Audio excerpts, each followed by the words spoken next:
নমস্কার দর্শক বন্ধু, আশা করি সবাই ভালো আছেন। 2025 সাল। আমি সঞ্জয় মণ্ডল, জ্যোতিষ, বাস্তু, গ্রহের সংখ্যা তত্ত্ব, আমরা সবাই বিভিন্ন তত্ত্ব তুলে ধরি। হস্তরেখা বিচার, বাড়িতে বসে জ্যোতিষ সম্পর্কে জানুন, তারপর জ্যোতিষীর কাছে যাওয়ার সিদ্ধান্ত নিন। আমাকে যারা দেখাতে চান আজ 8টার পরে অনলাইনে ফোন করবেন। দক্ষিণেশ্বর পাবেন সোমবার এবং মগরাহাট, বারাসত, বারাইপুর প্রত্যেকে যোগাযোগ করতে পারেন। আজ যে বিষয় জানাবো, 12টা ভাবে রবির শুভ অশুভ ফল। 12টা ভাবে রবি কি? রবি হচ্ছে কি আমাদের সূর্য, তাকে নাম হল সবিতা, অনেক নাম আছে, যার থেকে সবকিছু সৃষ্টি। অন্য গ্রহদের নিজস্ব কোনো আলো নেই, রবির আলো থেকে সব গ্রহ আলোকিত হয়। যার করতলে হস্তরেখা বিচারে রবি রেখা নেই, তার জীবনে কিছু নেই, সবকিছু থেকে কিছু নেই, অন্ধকার জীবন।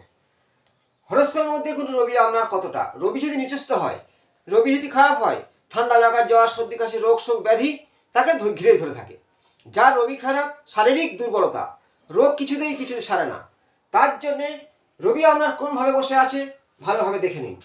এবং রবিকে বলা হয় যশ, সম্মান, খ্যাতি, পিতা, শিক্ষা, সরকারি চাকুরির নির্দেশ এবং মেডিকেল সায়েন্স, এই সবগুলো অনেক কিছু প্রত্যেকটা ভাব নিয়ে তার বিচার করা হয়। নিজের 12টা এই যে ঘরটা ছক্কা খুলে দেখুন আমরা রবি কোন ঘরের মধ্যে বসে আছে। দেখো, রবি হচ্ছে কি তুলা রাশিতে নিচস্থ হয়। যদি আমি এখানে লগ্ন ধরি, এইটা ধরো মেষ লগ্ন, মেষ লগ্ন থেকে সপ্তম ঘরে আসবে, তাহলে সপ্তমে রবি আপনার বিবাহ জীবনে অমিল যোগ করবে। কারণ রবি হচ্ছে কি একজন রাজা, সেই জাতিকার যদি রবির সপ্তমে থাকে, তাকে ভালোবাসলে সে সব করে দেবে। যদি রবি সপ্তমে আসে জাতিকার, তার শ্বশুর শাশুড়ি স্বামী বা আরও কেউ যদি তাকে ফরমাস করে, সে কিন্তু শুনবে না, তাকে ভালোবেসে বলে সব কিছু করে দেবে। তার জন্য অমিল যোগ বলা হয় এবং একাধিক বিবাহ যোগ সৃষ্টি করে। কিন্তু রবি সপ্তম ঘরে এই ধরনের ফল দেয়। কিন্তু লগ্ন থেকে যদি তুলা রাশির ঘর সপ্তম হয়, তাহলে রবি সেখানে নিচস্থ হবে। রবি কিন্তু লগ্নে, মেষ লগ্নের ক্ষেত্রে বা মেষ রাশির ক্ষেত্রে রবি তুঙ্গস্থ এবং রবি ভালো শুভাশুভ ফল দান করে থাকেন। এই রবি লগ্নে বসে আছে, সে রাজার মতো, তার মধ্যে তেজ, বীজ, শিক্ষা, তার মধ্যে অনেক কিছু, খুব সুন্দর একটা জীবন কাটাতে পারবে। মেষ লগ্নের ক্ষেত্রে রবি খুব শুভ হয়। লগ্নে থাকলে রবি এতটাই শুভ ফল দান করে থাকে। লগ্ন থেকে দ্বিতীয় ঘর যদি ধরা যায়, এটা বৃষ রাশির ঘর, এখানে কিন্তু রবি নেগেটিভ ফল দেবে। কারণ বৃষ রাশি এবং তুলা রাশি, তুলা রাশি নিচস্থ হয়, আর বৃষ রাশিতে রবি নেগেটিভ ফল দেবে। আর লগ্ন থেকে দ্বিতীয় ঘর ধরলে অর্থের প্রতি সমস্যা দেখা দেবে। কিন্তু দ্বিতীয় ঘর থেকে বাক্য, কুটুম, অনেক কিছু বিচার করা হয়। রবি হলো রাজা, বলে দিয়েছি। 3 নম্বর ঘর মিথুন রাশির ঘর। আপনার লগ্ন যেখানে হোক, সেই হিসেবে তার ভাব অনুযায়ী অবশ্যই তার ফলদান করবে। আমি 3 নম্বরে রবি, তার পরাক্রম, তার সাহসিকতা অনেকটাই বেশি হবে। 4র্থ ঘর কর্কট রাশির ঘর, এখানে যদি রবি থাকে আপনার ক্ষেত্রে, চন্দ্রের ক্ষেত্রে রবি শুভ ফল দান করে থাকে, তার মাতৃকারক গ্রহ বলা হয়। এবং সেই জাতক বা জাতিকার ক্ষেত্রে সম্মান, যশ আসবে, সৌন্দর্য বাড়ি হবে, প্রচুর মানুষের সঙ্গে সম্পর্ক থাকবে।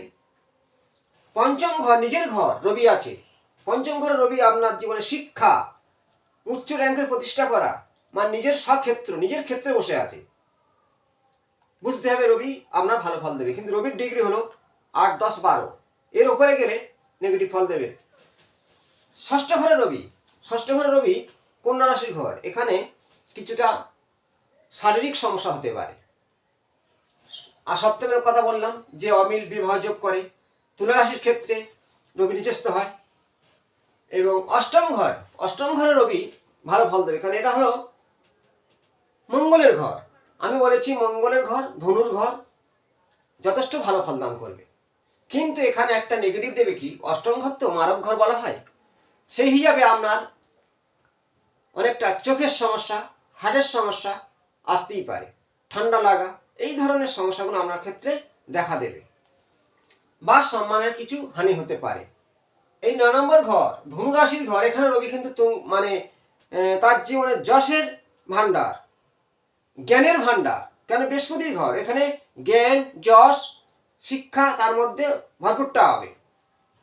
10মে রবি, দশম ঘরে রবি যে কাঠ পাথরের ব্যবসা, এই ধরনের তার যথেষ্ট উন্নতি করবে। একাদশে রবি ভালো ফল দান করে থাকে। একাদশ থেকে কি বিচার করা হয়? আয়ের বিচার করা হয়। রবি কিন্তু তার কোনো পাপক যুক্ত না হলে যথেষ্ট ভালো ফল দান করবে।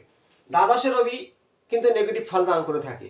লগ্নের দ্বাদশে এমনকি রবি যদি রাহুযুক্ত হয় জেল পর্যন্ত হতে পারে, মানহানি হওয়ার ভয়। এই ধরনের বুঝতে হবে। কারণ এখানে একটা জিনিস বোঝাতে হবে যে দ্বাদশ ঘরটা হলো ব্যয় এবং বিদেশ যাত্রাও করা যায়, কিন্তু এখানে ব্যয়ের একটা ব্যাপার আছে।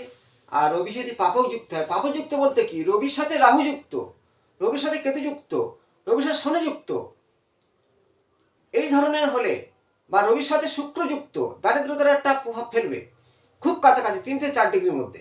তাহলে আপনার রবি 12টা ভাবের মধ্যে কেমন ফল দান করবে আমরা জানলেন। এর সঙ্গে কিছু ব্যাপার আছে। রবি সবচেয়ে এই 1 নম্বর, 5 নম্বর ও 9 নম্বর, 1, 5, 9 বা তুলারাশি ঘর বাদ দিয়ে কেন্দ্রের মধ্যে, কেন্দ্র থাকলে আপনার জীবনে রাজার মতো চালচলন, অর্থপ্রাপ্তি, সম্মান আসবেই। কিন্তু রবি যদি পাপক যুক্ত না হয়, রবি তো পাপক গ্রহ, কেন পাপক যুক্ত? শনির সঙ্গে যুক্ত বা শুক্রের সঙ্গে যুক্ত, রাহুর সঙ্গে হলে গ্রহণ দোষ, পিতৃঋণ, এই ধরনের আপনার জীবনে নেগেটিভ ফল দান করে থাকবে। তাই রবি 12টা ভাবের ফল আমরা জানলেন, শুভ বা অশুভ ফল। রবি বলেছি নিজস্ব হলে ঠান্ডা লাগা, জ্বর, সর্দি, কাশি, একাধিক রোগ ব্যাধি পিছু ছাড়ে না। সেই ধরনের রবি নেগেটিভ হলে হার্টের সমস্যা আসা, মাথার রোগ, চোখের রোগ আসতেই পারে। রবি একবার পীড়িত হলে সম্মানহানি হয়, কিছুতেই কোনো কাজ এগোতে চায় না, এই ধরনের হবে। এবার বলবো আগামী দিন শিবরাত্রি। শিবরাত্রির ব্যাপারে একটু বলি। যাদের ছকে 5টি ঘর ফাঁকা আছে, কালসর্প বলা হয়। রাহু কেতুর এক সাইড সব গ্রহণ পড়ে গেছে, সব 5টি ঘর ফাঁকা আছে। কালসর্প অনেক রকমের আছে। কালসর্প অনেক বড় ভিডিও হবে, পারবো না এই একটা শর্ট ভিডিওর মধ্যে। কালসর্প কথা বললাম। আগামীকাল শিবরাত্রি আমাদের বলবো যাদের কালসর্প যোগ আছে, মাঙ্গলিক দোষ আছে, মঙ্গল রাহু যুক্ত সপ্তমে, দ্বাদশে, অষ্টমে এবং চতুর্থে চন্দ্র ও মঙ্গল মাঙ্গলিক হয়। তাহলে শনি মঙ্গল অষ্টমে বা সপ্তমে বা দ্বাদশে, এক পাশে 5টা গ্রহ নেই। কালসর্প কি আগামীকাল শিবরাত্রির দিনে আপনারা শিবচর্যা যারা করেন তাদের ক্ষেত্রে বলছি, বা যাদের করেন না তারাও করুন। শিবলিঙ্গে কি আখের রস দিয়ে প্রথম চান করাবে, তারপরে দুধ, গঙ্গা জল, কালো তিল, অখণ্ড আতপ চাল, বেলপাতা এগুলো লাগবে এবং মধু, ঘি প্রথম চান করাতে হবে আখের রস দিয়ে। তারপরে মধু, ঘি, অগুরু, শ্বেতচন্দন মিশ্রিত করে শিবলিঙ্গকে ভালো করে শিবকে চান করাবেন। শিবকে চান করানোর পরে যে ধুঁধরা ফুল হয়, ধুঁধরা ফুলের যে কাঁটা গোল ফল হয়, সে ফল, আকন্দ ফুল, গাঁদা ফুল, অপরাজিতা ফুল, বেলপাতা সাধারণত মিশ্রিত করে, আপনার মন্ত্র যদি নাই জানেন ওম নমঃ শিবায় বলবেন। আমি কিছু মন্ত্রের কথা বলবো, মন দিয়ে শুনবেন। চান করানো হলো। যদি কেউ আখের রস না পারেন, মিছরি গুঁড়ো করে সেটাকে শিবলিঙ্গে চান করাতে পারেন। দুধ ও দই, দুধ দই ভালো করে লিখে নিন। দুধ, দই, অগুরু, গোলাপ জল, তিল, কালো তিল এবং জব, তার সাথে অখণ্ড আতপ চাল, বিল্লপত্র, অখণ্ড বিল্লপত্র, সাদা চন্দন, এই জিনিসগুলো নিয়ে আমরা একত্র করে সব কিছু মিশ্রিত করে শিবলিঙ্গে প্রথম চান করানোর পরে শিবকে ওম নমঃ শিবায় বলবেন। তারপরে আমি কয়েকটা মন্ত্র দিচ্ছি। ওম, প্রথমে আপনার মন্ত্র জপ করার আগে নিজের শুদ্ধিকরণ করে নেবেন এবং লীল বাতি জ্বালাবেন, ধূপ বাতি জ্বালাবেন। শিবের কাছে নারকেল আরও কিছু ফল, 5টা গোটা ফল দেবেন। দিয়ে আপনি শুদ্ধ বস্ত্রে বসে এই আমি কয়েকটা মন্ত্র বলে দিচ্ছি।